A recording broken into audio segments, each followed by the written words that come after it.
Hello everyone. तो आज से हम सीखेंगे Python Django framework. So if you are in Python domain and who is looking to launch his career in Python, so I think Django is the best framework.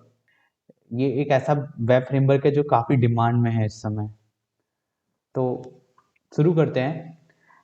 Django is an open source web framework which is used to develop web applications। तो ये एक open source web framework है। Open source का simple सा मतलब ये होता है कि ओपनली अवेलेबल, फ्रीली अवेलेबल, और अगर कोई कुछ एडिशन अपनी कोडिंग का या फिर कुछ कंसेप्ट का करना चाहता है तो वो ओपन सोर्स होने की वजह से उसमें एडिशन अपना कर सकता है।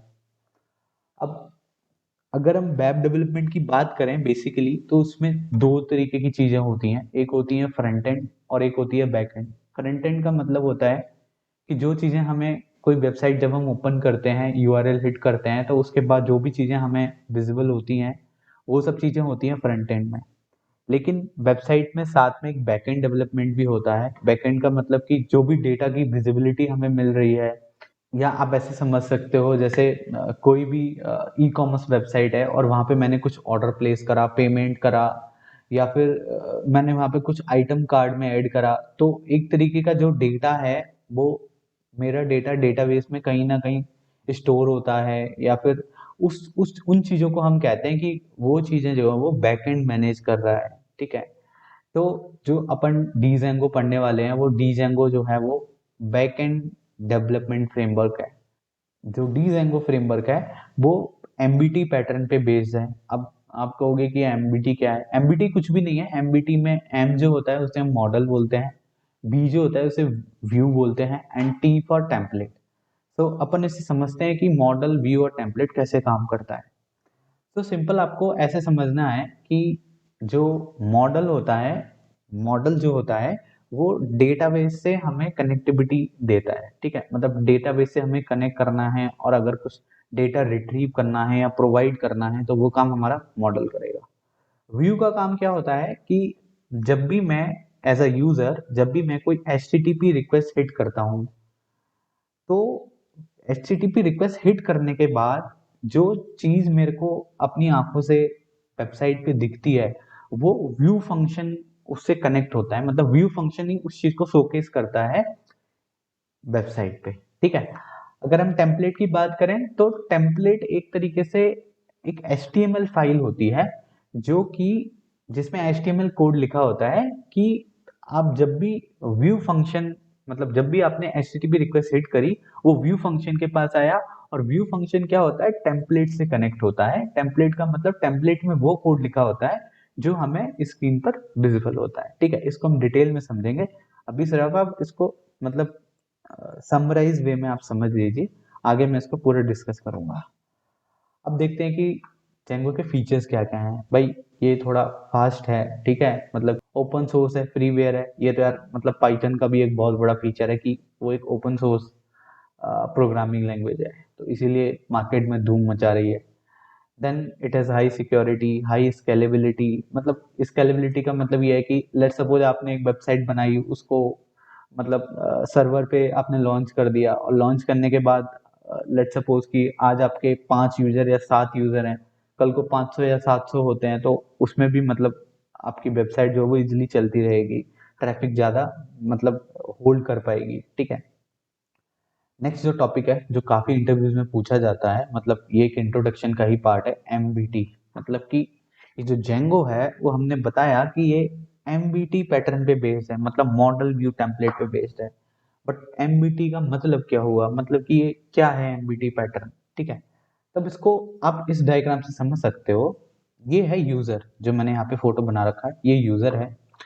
यूजर क्या करता है? जब भी उसे कोई वेबसाइट ओपन करनी होती है तो वो http/amazon.com को वहां पे लिख के और हिट कर देता है। ठीक है। हिट करने के बाद यूजली होता क्या है कि सबसे पहले जो यूजर की http रिक्वेस्ट होती है वो जाती है डीजेंगो के पास, और डीजेंगो उसको पहुंचा देता है सबसे पहले व्यू फंक्शन के पास। ठीक है। अभी अपन इसको डिटेल में देखेंगे कि व्यू फंक्शन कैसे बनाते हैं, या फिर मॉडल कैसे बनाते हैं, या टेम्पलेट कैसे बनाते हैं। अभी सिर्फ आपको दिमाग में इमेज बनानी है कि यूजर ने HTTP रिक्वेस्ट को हिट करा वो रिक्वेस्ट सबसे पहले पहुंची किसके पास, व्यू फंक्शन के पास। व्यू फंक्शन क्या करता है, व्यू फंक्शन मॉडल से कम्युनिकेट करता है, मतलब मॉडल के पास जाता है, और मॉडल किससे कम्युनिकेट करता है, डेटाबेस से कम्युनिकेट करता है, ठीक है। तो व्यू फंक्शन गया मॉडल के पास, मॉडल से उसने बोला कि मॉडल भैया आपको कोई कम्युनिकेशन तो नहीं करना है डेटाबेस से। अब देखिए दो चीजें हो सकती हैं, कभी तो मॉडल को कम्युनिकेट करना पड़ सकता है डेटाबेस से, कभी नहीं करना पड़ सकता है। मैं आपको सिनेरियो बताता हूँ, जैसे मैंने एक स्कूल की वेबसाइट बनाई और स्कूल की वेबसाइट में मैंने सिर्फ स्कूल का नाम डाल दिया, स्कूल का फोटो डाल दिया और डिटेल्स डाल दी, तो वहां पे मतलब यूजर कुछ कम्युनिकेशन नहीं कर रहा है, लेकिन वहां पे फिर डेटाबेस की कोई जरूरत ही नहीं हुई। लेट्स सपोज एक और मैं सिनेरियो लेता हूँ जहां पे मैंने एक फॉर्म बना दिया है एडमिशन फॉर्म की क्वेरी के लिए। तो मैंने कहा कि भैया आप अपना नाम डाल दो, आप अपना नंबर डाल दो, अपना एड्रेस डाल दो, if you are interested in my school, अगर आप मेरे स्कूल में एडमिशन लेना चाहते हो तो बंदा वहाँ पे नाम डालेगा, अपना फ़ोन नंबर डालेगा। अब जब वो फ़ोन नंबर नाम डाल के सबमिट कर देगा, तो वो चीज़ मुझे कहीं स्टोर तो करवानी पड़ेगी। तो डेटा स्टोर करवाने के लिए ही हम डेटाबेस का यूज़ करते हैं, ठीक है। तो मैंने आपको दोनों सिनेरियो बता दिए। तो मॉडल जो है वो डेटाबेस से सबसे पहले मतलब कम्युनिकेट करेगा कि क्या डेटाबेस से मतलब मुझे कम्युनिकेट करना है या नहीं करना है। करना होगा तो वो डेटा लेके वापस आएगा मॉडल, और वापस आने के बाद वो वापस व्यूज फंक्शन को दे देगा कि भाई डेटाबेस की जरूरत थी, ये डेटा मैं लेके आया हूँ। या फिर ऐसा भी हो सकता है किसी सिनेरियो में कि डेटाबेस से कम्युनिकेट करने की जरूरत ना हो, ठीक है। तो व्यू फंक्शन के पास आ गया। अब व्यू फंक्शन क्या करेगा, व्यू फंक्शन कनेक्ट है वापस, देखो यहाँ पे टेम्पलेट से, ये व्यू फंक्शन वापस टेम्पलेट के पास आएगा। टेम्पलेट में वो HTML कोड लिखा होगा, वो CSS कोड लिखा होगा जो मुझे स्क्रीन पर विजिबल होता है, तो वही कोड फाइनल मुझे यहाँ पे इस यूजर को विजिबल हो जाएगा, ठीक है। तो ये था अपना मॉडल व्यू टेम्पलेट कि कैसे मॉडल काम करता है, कैसे व्यू काम करता है, कैसे टेम्पलेट काम करता है, ठीक है। आगे बढ़ते हैं और अब देखते हैं कि हम जेंगो का प्रोजेक्ट कैसे बनाते हैं। तो इसके लिए सबसे पहले दो चीज़ें का हमें पता होना चाहिए। सबसे पहले आपको CLI को यूज़ करना आना चाहिए कि भाई हम CMD को किसी पर्टिकुलर लोकेशन से लॉन्च कैसे करते हैं। दूसरा, मैं BS कोड यूज़ करने वाला हूँ, तो आपको सिस्टम में BS कोड इंस्टॉल होना चाहिए और then you are good to go, ठीक है। तो मैंने अपने सिस्टम में एक फ़ोल्डर बना लिया है, ठीक है। डी ड्राइव में जाके मैं यहाँ पे एक ज़ेंगो यूट्यूब करके मैंने फ़ोल्डर बना लिया है, ठीक है। अभी मैं ज़ेंगो यूट्यूब फ़ोल्डर में आ गया। मैं यहाँ पे अपने CLI को सिंपल लॉन्च कर रहा हूँ, CMD डाल के मैंने अपने CLI को लॉन्च कर दिया। तो अभी मैं डी ड्राइव में ज़ेंगो यूट्यूब फ़ोल्डर के अंदर आ गया हूँ, ठीक है। अब मैं यहाँ से अपना BS कोड ओपन कर लेता हूँ। यहाँ से मैंने अपना BS कोड ओपन कर लिया, ठीक है। VS कोड ओपन करने के बाद मैं यहाँ से वापस देखिए मैं उसी फोल्डर में चला जाता हूँ जहाँ पे मैंने अपना जेंगो यूट्यूब फोल्डर बनाया है। तो मैं यहाँ पे आ गया अपना डी ड्राइव में। डी ड्राइव में आने के बाद मैंने जेंगो यूट्यूब फोल्डर सेलेक्ट करा और यहाँ पे कर दिया सेलेक्ट फोल्डर, ठीक है। तो अब मेरा जो मतलब कि VS कोड है वो भी जेंगो यूट्यूब के अंदर ओपन हो चुका है, ठीक है। अब देखते हैं कि अपन को CLI यूज कैसे करना है। तो सबसे पहले हमें क्या करना है, फोल्डर बना लिया। फोल्डर बनाने के बाद में CLI आ गया। CLI आने के बाद हमारे पास कुछ कमांड्स होती हैं, मतलब कि अगर हमें कोई जेंगो का प्रोजेक्ट बनाना है तो हमें कुछ पहले से प्री डिफाइंड कमांड दे रखी हैं कि भाई वो कमांड आप यूज करोगे तो आपका एक प्रोजेक्ट बन जाएगा, ठीक है। तो ये जो सबसे पहली कमांड है वो होती है जेंगो एडमिन स्टार्ट प्रोजेक्ट और प्रोजेक्ट का नाम, ठीक है। तो जैसे मैंने यहाँ पे ये कमांड ली और इसको मैंने यहाँ पे डाल दिया। तो मैंने यहाँ पे कमांड डाली है इस लोकेशन में जाके Django slash admin start project first project. जैसे ही मैं इसको एंटर करूंगा, जैसे ही मैं इसको एंटर करूंगा तो आप देखो कि इस पर्टिकुलर लोकेशन पे एक फोल्डर मेरा बन गया फर्स्ट प्रोजेक्ट। अब ध्यान से देखना, फर्स्ट प्रोजेक्ट फोल्डर बना है, फर्स्ट प्रोजेक्ट के अंदर एक और, ये तो आउटर फोल्डर है, आउटर प्रोजेक्ट फोल्डर है, ये एक इनर प्रोजेक्ट फोल्डर और बन गया फर्स्ट प्रोजेक्ट। और इसी इनर प्रोजेक्ट फोल्डर के साथ यहाँ पे एक फाइल बनी है manage.py। अपन इसको एक एक करके पूरा डिस्कस करेंगे कि ये फाइल क्या है, इनका यूज क्या है और ये क्यों बनती है, ठीक है। अब अगर मैं इनर प्रोजेक्ट फोल्डर के अंदर जाऊं तो आप देख सकते हो यहाँ पे init.py है, asgi.py है, settings.py है, urs.py है, wsgi.py है। वी विल डिस्कस की एक एक चीज की इनका यूज क्या होता है और असल मायने में ये होती क्या है, ठीक है। तो ये समझ में आ गया कि सबसे पहले अगर हमें प्रोजेक्ट बनाना है तो हमें अपने कमांड लाइन पे जाना है, मतलब CMD पे जाना है, और जैसे ही हम लिखेंगे Django slash admin start project, project का नाम जो भी देना चाहते हो, तो एक वहां पे फोल्डर बन जाएगा प्रोजेक्ट का उस पर्टिकुलर लोकेशन पे। ठीक है। तो ये तो हो गया। अब आप कहोगे कि जेंगो एडमिन है क्या, तो ये जेंगो एडमिन जो है वो होता है अपना कमांड लाइन यूटिलिटी। ठीक है। और स्टार्ट प्रोजेक्ट का मतलब होता है कि भाई आप एक प्रोजेक्ट स्टार्ट कर दो हमारे लिए। ठीक है। फर्स्ट प्रोजेक्ट इस प्रोजेक्ट में तो अपन इसको एक एक करके एक बार फाइल्स को डिस्कस भी कर लेते हैं कि ये फाइल्स का यूज क्या क्या होता है। ठीक है। तो आप देखो कि सबसे पहले हो गया मेरे पास आउटर प्रोजेक्ट फोल्डर। ठीक है। आउटर प्रोजेक्ट फोल्डर के अंदर हो गया इनर प्रोजेक्ट फोल्डर, और इनर प्रोजेक्ट के फोल्डर के अंदर हो गया ये सारी फाइल्स। ठीक है। तो एक बार मैं यहाँ से आपको बता देता हूँ कि इन सारी फाइल्स का मतलब क्या होता है। ये जो फाइल्स मुझे इनर प्रोजेक्ट फोल्डर के अंदर पहले से बन के मिली हैं। ठीक है।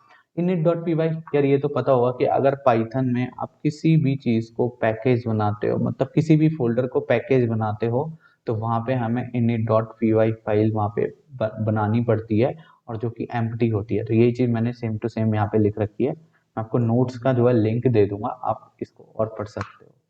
सेटिंग्स डॉट पी क्या होती है? यार सेटिंग्स डॉट पी का मतलब सिर्फ इतना सही है कि लेट सपोज आप एक बड़ा प्रोजेक्ट बना रहे हो। बड़े प्रोजेक्ट में आपने बहुत सारे पार्टीशन कर रखे हैं। जैसे आप एक बैंक का प्रोजेक्ट बना रहे हो, बैंक में एक लोन का डिपार्टमेंट है, एक कैश का डिपार्टमेंट है, एक कैश डिपॉजिट का डिपार्टमेंट है। तो आप वहाँ पे बहुत सारी एप्लीकेशन बनाओगे अलग अलग। ठीक है। तो जितनी भी चीजें, मतलब जितनी भी एप्लीकेशन, जितने भी डेटाबेस, जितनी भी मिडलवेयर्स, जो भी हम अपने प्रोजेक्ट में बनाते हैं, उन सबकी इंफॉर्मेशन हमें सेटिंग्स डॉट पी में रखनी पड़ती है। सिंपल है सेटिंग्स डॉट पी का। ठीक है। अब आता है यूआरएस डॉट पी। अब यार मैंने आपको बताया बैंक का प्रोजेक्ट बना रहे हो, लोन का डिपार्टमेंट है, कैश डिपॉजिट का डिपार्टमेंट है। ठीक है। कैश विड्रॉल का डिपार्टमेंट है। तो मे भी मतलब आप हर हर किसी मतलब हर किसी डिपार्टमेंट के लिए जो यूआरएल होगा वो अपना डिफरेंट रखोगे, मतलब कुछ ना कुछ चीज इसमें ऐड करोगे। लेट सपोज मैंने एक वेबसाइट बना ली, https मतलब www.mybank.com। तो अगर मैं ऐसे करूँ mybank.com/कैश विड्रॉल, तो कैश विड्रॉल वाला पेज खुल जाए। mybank.com/कैश डिपॉजिट, तो कैश डिपॉजिट वाला खुल जाए। तो मतलब ये कैश विड्रॉल, कैश डिपॉजिट, ये अपन बोलेंगे कि ये अलग अलग यूआरएल्स हैं जो मेरे एक ही प्रोजेक्ट के यूआरएल्स हैं। तो जितने भी यूआरएल्स होंगे, मतलब all URLs related to project will be inside urs.py। ठीक है। मतलब हर व्यू के लिए मैं अलग अलग यूआरएल डिफाइन करूंगा। तो ये तो हो गया अपना urs.py का। उसके बाद होता है wsgipy। अब यार ये wsgipy कुछ भी नहीं है। मतलब लेट सपोज आपने जब प्रोजेक्ट बना लिया और आप उसको ऑनलाइन इन्वायरमेंट में सर्वर पे लॉन्च कर रहे हो, मतलब उसको आप चाहते हो कि मेरी वेबसाइट हर कोई यूज कर पाए। तो जब भी हम अपने मतलब वेबसाइट को डिप्लॉय करते हैं सर्वर पे, ठीक है, तब हमें इसकी जरूरत पड़ती है। वो आगे की बात है, जब करेंगे तब और डिटेल में डिस्कस करेंगे। ASGI.py, it is successor of WSGI-py. It provides standard for both synchronous and asynchronous app। मतलब ये इसका कुछ एडवांस वर्जन है। अब बात करते हैं ये जो फाइल बनी है manage.py। तो अब ध्यान से देखना, ये वाली जो फाइल है manage.py, ये इनर प्रोजेक्ट फोल्डर के अंदर नहीं है। ठीक है।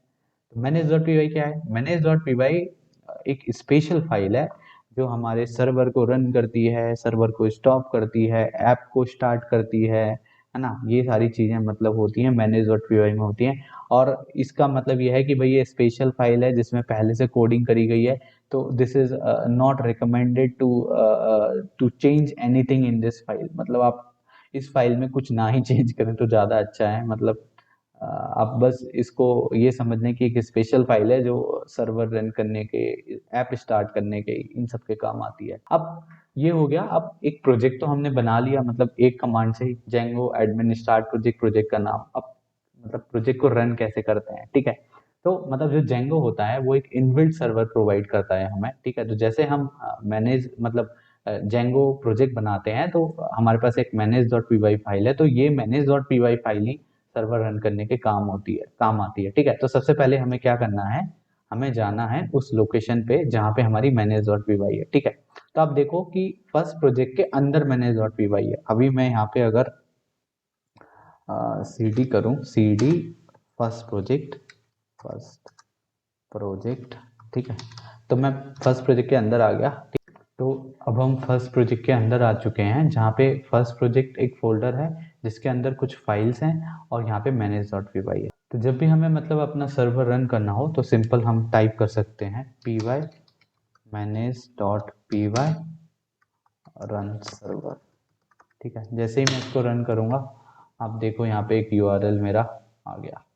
लोकल होस्ट यूआरएल, इसको मैं कॉपी पेस्ट करके देखता हूँ कि क्या आता है। ठीक है, जैसे मैंने इसको कॉपी पेस्ट करा, आप देखो ये बता दिया कि भाई आप जेंगो के एक पेज पे आ चुके हैं, और congratulations you are seeing this page because debug equal to true in your settings file.